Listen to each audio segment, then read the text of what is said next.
ఒక గడ్డకట్టించే నది ఒడ్డున చక్రవర్తి అక్బర్ మరియు బీర్బల్ శీతాకాల రాత్రి కఠినతనాన్ని ధైర్యంగా ఎదుర్కొంటున్నారు.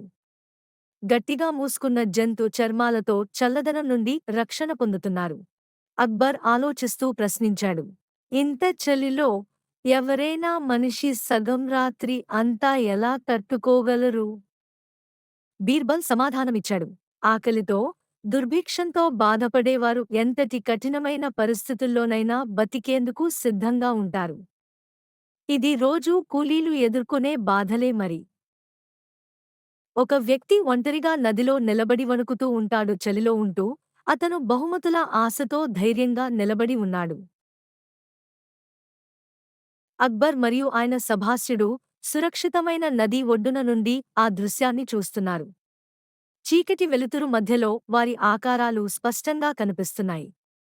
ఆ పేద మనిషి తన చూపును దూరంగా ఉన్న రాజమహల్ వెలుగులపై కేంద్రీకరించాడు. ఆ వెలుగులు అతనికి చీకటిలో ఓ ఆశకిరణంలా అనిపించాయి. భవ్యమైన రాజమహల్లో బీర్బల్ ఒక వంటక విన్యాసాన్ని రూపొందిస్తున్నాడు. చిన్న మంటపై పాను చాలా ఎత్తులో వేలాడదీసి సాంప్రదాయ రాజవంటగదిని హాస్యనాటికా ప్రదర్శనగా మార్చుతున్నాడు. అక్బర్ లోపలికి ప్రవేశిస్తాడు. బీర్బల్ అసాధ్యమైన ఖిచడీ వంటను చూసి అతని ఆశ్చర్యం పెరుగుతుంది. అప్పట్లో కొవ్వొత్తుల వెలుతురు ఆ దృశ్యాన్ని వెలిగిస్తోంది. పాన్ మరియు మంట మధ్య ఉన్న విస్తారమైన దూరం అసాధ్యమైన పని కోసం ప్రతీకగా మారుతుంది. రాజమహల్ బీర్బల్ యొక్క వినూత్న ఆలోచనలకు వేదికగా మారుతుంది. సభికుల సమక్షంలో అక్బర్ ఆ వాగ్దానించిన బహుమతిని అందిస్తాడు. అయితే అతని ముఖంలో సందేహం స్పష్టంగా కనిపిస్తుంది. అయితే ఆ పేద మనిషి మాత్రం ఆనందోత్సాహంతో వణుకుతున్నాడు.